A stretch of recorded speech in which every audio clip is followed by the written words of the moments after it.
লেখিকা মাধুরী ঘোষাল। তোমার ছোট মাসি একটা চোর। তিতিরের মুখে কথাটা শুনে চমকে উঠেছি। তিতির তাকিয়ে আছে আমার দিকে, উত্তেজনায় ওর ফর্সা মুখে বিন্দু বিন্দু ঘাম। ছি দিদি, জানি তুমি ছোট মাসিকে পছন্দ করো না, তাই বলি কি এইভাবে বলবে? নিজের চোখে দেখলে তুমিও বলতে। অনেকদিন থেকেই সন্দেহ হচ্ছিল তিনি এলেই আমার ভাড়ার এই জিনিস কমে যায় কেন। এবার তককে তককে ছিলাম। দেখেছি ফ্রিজ থেকে এক ঢাকলা মাখন তুলে নিয়ে কৌটোয় করে নিজের ব্যাগে চালান করেছেন। নিজের চোখে দেখেছি, ভীষণ অবাক হয়েছি আমি। নয়তো বলছি কি, তার ছেলের এই আছে সেই আছে, শুনতে শুনতে কান ঝালাপালা। আর এইরকম ছাত্রামি আসলে সবই স্বভাব। তিতির হাত পা নেড়ে বলেই চলেছে। আমার ভালো লাগছিল না। তিতির ছোট মাসিকে একেবারেই পছন্দ করে না। তার যথেষ্ট কারণও রয়েছে। বরাবর এখানে এলেই ছোট মাসি তার ছেলের সংসারের সাথে তুলনা করে এই সংসারের খুঁত খুঁজে বার করার চেষ্টা করে। তিতির রেগে যায় খুব। আমিও অসন্তুষ্ট যে হই না তা নয়, কিন্তু এই মুহূর্তে তিতিরের মুখে এতগুলো কথা শুনতে ভালো লাগছে না। কিছুদিন ছোট মাসি ছিলেন এখানে, আজই ফিরে গেলেন। কিছুদিন পরই আবার আসেন, কিছুদিন থেকে আবার চলেও যায়। আশ্চর্য হলো, 6 মাস আগে তাকে চিন্তামই না। ছোট মাসি আমার নিজের মাসি নয়, আমার মায়ের কোনো লতায় পাতায় সম্পর্কের বোন। 6 মাস আগে এক বিকেলে তিনি হাজির হয়েছিলেন আমার কাছে। নিজের পরিচয় দিয়ে ছলছল চোখে বলেছিলেন, বড় ভালোবাসা পেয়েছি রে তোর মায়ের থেকে। তুই আমায় দেখিসনি, তোর জন্মের অনেক আগেই বিয়ে হয়ে আমি আসামে গেছিলাম। তোর মেশো রিটায়ারমেন্টের পর কলিকাতায় এলেও নানান ঝামেলায় আর যোগাযোগ হয়নি। তোর মেশো মারা গেলেন, শুনলাম দিদিও নেই, জামাইবাবুও নেই। বড় দুঃখ পেলাম। আমি মায়ের মুখে তার কথা শুনেছি কিনা মনে করতে পারছিলাম না, তবে মাসি খুবই আন্তরিকভাবে কথা বলছিলেন। বড় ভালো লাগছিল, মনে হচ্ছিল কত আপন। একটু লজ্জিত ভঙ্গিতেই বলেছিলাম, মা তো বেশ আগেই চলে গিয়েছিলেন আমাদের ছেড়ে। বাবা গেলেন 2 বছর আগে। মায়ের মুখ থেকে আপনার কথা শুনতে থাকলেও এখন মনে আসছে না। ঠিক আছে বাবা, হাত তুলে আমাকে আশ্বস্ত করেছিলেন উনি। তোমাদের কত কাজ নিয়ে থাকতে হয়, সব কিছু কি আর মনে রাখার সময় আছে? আমি বুঝতে পারি। চুপ করেছিলাম। আমার পাশে দাঁড়িয়ে থাকা তিতিরের চিবুক শুয়ে আদর করে তিনি বলেছিলেন, কিছুদিন তোমাদের সংসারে থাকতে এলাম গো বৌমা, কোথায় রাখবে আমাকে? ঘর দেখিয়ে দাও দেখিনি। আমার দিকে আর চোখে তাকিয়ে গেস্ট রুম দেখিয়ে দিয়েছিল তিতির। সেই থেকেই শুরু। কিছুদিন পরপরই তার আগমন হয় এই সংসারে। এতদিন একলার সংসারে বেশ হাত পা ছড়িয়েছিল তিতির, কিন্তু এখন ছোট মাসির অত্যাচারে ওর শান্তি বিঘ্নিত হতে লাগলো। একসময় আমারও মনে হতে লাগলো, এই কী রে বাবা, এতটা বয়স পর্যন্ত যাকে চোখেই দেখিনি তিনি এমন মূর্তিমান উপদ্রব হয়ে দেখা দেবেন, তা তো বুঝিনি। এখানে এলে ছোট মাসির একটাই কাজ, নিজের ছেলের সংসারে তুলনা করে এই সংসারের খামতিগুলো খুঁজে খুঁজে বার করা। কখনো বলে, বড় গরম রে বাবা তোদের এখানে, শুধু একটা ঘরেই ঠান্ডা মেশিন বসিয়েছিস।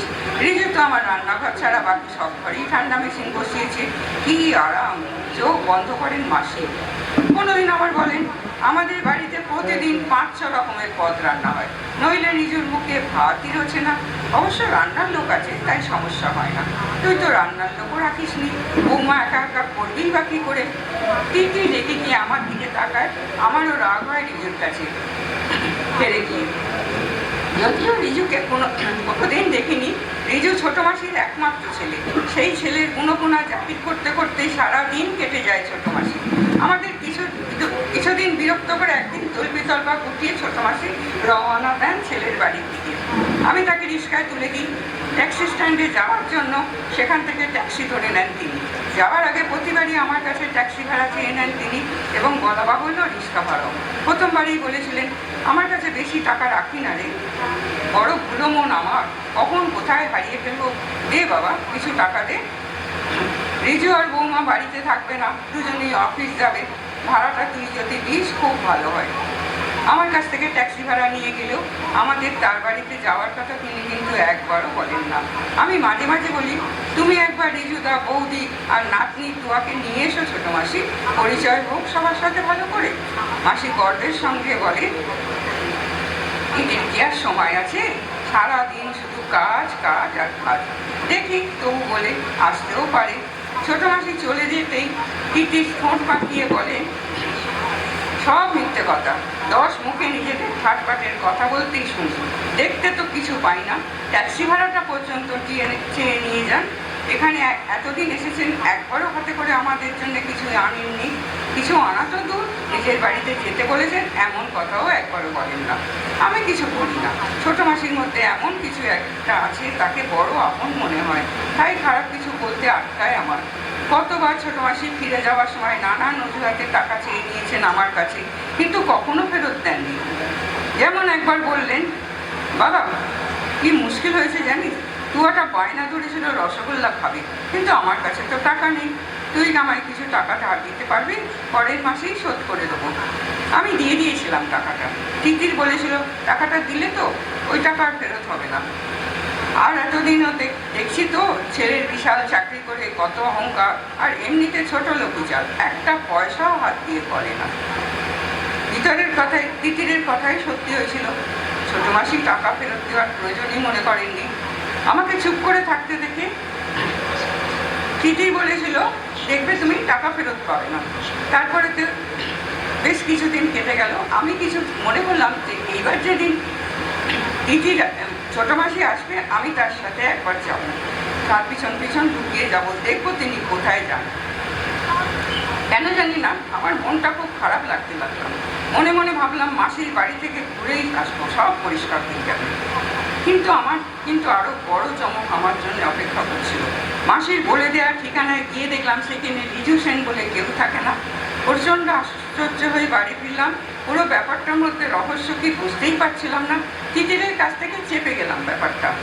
বেশ কিছুদিন যায়, আবার ছোট মাসি এসে হাজির হলো। এবার আমি ঠিক করলাম এই রহস্য উদ্ধার করবো। তাই পরের বার ছোট মাসি যখন ফিরে যাচ্ছে, লুকিয়ে লুকিয়ে পিছন দিলাম। ভয়ঙ্কর অবাক হয়ে দেখলাম রিক্সা করে ট্যাক্সি স্ট্যান্ডের দিকে না গিয়ে অলি গলি ঘুরে একটা রাস্তায় রিক্সা ছেড়ে দিয়ে হেঁটে হেঁটে তিনি চলে গেলেন। আমি তার পিছন পিছন হাঁটতে থাকলাম। বেশ কিছুটা হাঁটার পর একটা জীর্ণ বাড়ির সামনে দাঁড়িয়ে দরজায় কড়া নাড়লেন ছোট মাসি। আমি গিয়ে তার সামনে দাঁড়ালাম। আমাকে ছোট মাসি দেখে চমকে উঠলেন যে হাত থেকে তার ব্যাগটাও পড়ে গেল। বিবর্ণ মুখে আমার দিকে বিস্ফারিত চোখে তাকিয়ে রইলেন। ভিতর থেকে দরজা খুলে দিল কেউ। আমি ব্যাগটা মাটি থেকে কুড়িয়ে নিয়ে ঘরে ঢুকলাম। ঘরের চারিদিকে চোখ বোলাতেই মালিকের দৈন্যদশা স্পষ্ট হয়ে উঠল। দেখলাম হুইল চেয়ার একটা ছেলে বসে আছে, তার বছর চারেকের একটা ছোট্ট মেয়ে পাশে বসে অবাক চোখে তাকিয়ে আছে আমার দিকে। দরজা খুলে দিল যে বউটা, সেই ছোট মাসির ছেলের বউ। বুঝতে পারছিলাম, হাঁ হয়ে গেলাম আমি। ছোট মাসি কেঁদে ফেললেন হঠাৎ। কাঁদতে কাঁদতে হাউমাউ করে যা বললেন তার মর্মোদ্ধার করলে যা দাঁড়ায় তা হলো, মেশো খুব একটা ভালো চাকরি করতেন না। রিজু চাকরি পাওয়ার পর থেকেই সুখের মুখ দেখেছিলাম আমরা, কিন্তু একটা দুর্ঘটনা রিজুর পা দুটো প্যারালাইজড হয়ে গেল, চাকরিটাও চলে গেল। তারপরে এই ছোট্ট ভাড়া বাড়িতে আমরা উঠে আসলাম। শুরু হলো অভাবের সঙ্গে লড়াই। রিজুর বউই এখন টুকটাক কাজ করে কোনো রকমের সংসার চালায়। সব কিছু পরিষ্কার হলো আমার কাছে। নিজের দৈন্যদশায় থাকতে অবিরাম মিথ্যে কথা বলে চলে গেলেন ছোট মাসি। মিথ্যে বলে টাকা নেন, জিনিসপত্র চুরি করেন। কতটা অভাব হলে মানুষের এই অবস্থা হয়। খুব কষ্ট হচ্ছিল ছোট মাসির জন্য। ফিরে আসার আগে তার হাতে কিছু টাকা দিয়ে এলাম।